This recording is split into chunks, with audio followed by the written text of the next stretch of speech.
കോട്ടയത്ത് കനത്ത മഴയെ തുടർന്നുണ്ടായ മണ്ണിടിച്ചിലിൽ വീടിന് മേൽ മണ്ണ് വീണ് പൂഞ്ഞാർ കൈപ്പള്ളി സ്വദേശി ജോസഫ് ജോണി മരിച്ചു. ഫയർഫോഴ്സ്, പോലീസ്, റവന്യൂ അധികൃതർ എന്നിവർ സ്ഥലത്തെത്തി രക്ഷാപ്രവർത്തനങ്ങൾ നടത്തിയെങ്കിലും ജീവൻ രക്ഷിക്കാനായില്ല.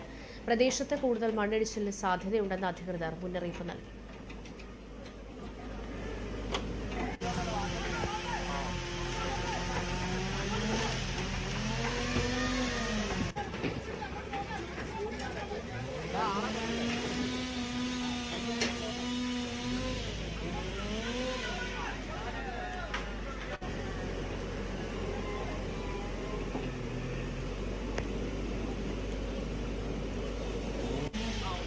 കോട്ടയത്ത് നിന്നും ടോമി മാങ്കൂട്ടമാണ് വിവരങ്ങളുമായി ചേരുന്നത്. ടോമി, ഈ ജില്ലയിലെ പൊതു സാഹചര്യം എങ്ങനെയാണ്? വളരെ രൂക്ഷമായി തന്നെ അതിശക്തമായ മഴ തുടരുകയാണോ? കോട്ടയം ജില്ലയുടെ കിഴക്കൻ മേഖലയിൽ പെയ്യുന്ന കനത്ത മഴയെ തുടർന്ന് വിവിധയിടങ്ങളിൽ ശക്തമായ ഉരുൾപൊട്ടലും വെള്ളപ്പൊക്കവും. മണ്ണിടിച്ചിലിൽ പൂഞ്ഞാർ കൈപ്പള്ളിയിൽ ജോസഫിൻ ജോണിയാണ് മരിച്ചത്. അമ്മ റെജീന ജോണിക്കായി തെരച്ചിൽ ഇപ്പോഴും തുടരുന്നു. മൂന്നലവിലുണ്ടായ ഉരുൾപൊട്ടലിൽ KSRTC പാലാ ഡിപ്പോയിലെ ഡ്രൈവറായ രാജേഷിന്റെ വീട് പൂർണ്ണമായി ഒലിച്ചുപോയി.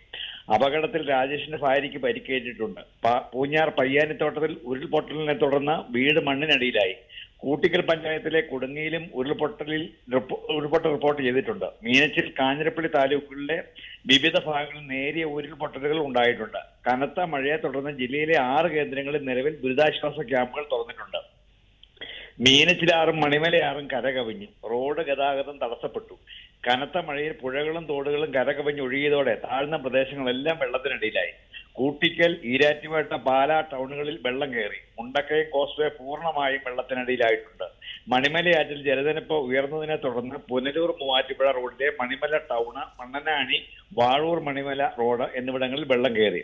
ഗതാഗതം തടസ്സപ്പെട്ടു. കൂടാതെ പാലാ ഈരാറ്റുപേട്ട റോഡിൽ മൂന്നാനി ഭാഗത്തും കൊട്ടാരമറ്റത്തും കാഞ്ഞിരപ്പള്ളി ഈരാറ്റുപേട്ട റോഡിലും തൊടുപുഴ റോഡിലും കനത്ത വെള്ളക്കെട്ട് രൂപപ്പെട്ടിട്ടുണ്ട്. കൂട്ടിക്കൽ, കാഞ്ഞിരപ്പള്ളി, പാറത്തോട്, നടക്കൽ എന്നിവിടങ്ങളിൽ ശക്തമായ വെള്ളക്കെട്ടാണ് അനുഭവപ്പെടുന്നത്. കൂട്ടിക്കലിൽ നിരവധി വീടുകളിൽ വെള്ളം കയറി. എരുമേലി, വലിയമ്പലത്തിലും വെള്ളം കയറിയിട്ടുണ്ട്. മലയോര മേഖലകളിൽ ശക്തമായ മഴ തുടരുന്ന സാഹചര്യത്തിൽ നദിക്കരയിലും അപകട സാധ്യതയുള്ള പ്രദേശങ്ങളിലും താമസിക്കുന്നവർ ജാഗ്രത പാലിക്കണമെന്ന് അധികൃതർ മുന്നറിയിപ്പ് നൽകിയിട്ടുണ്ട്. ജീന.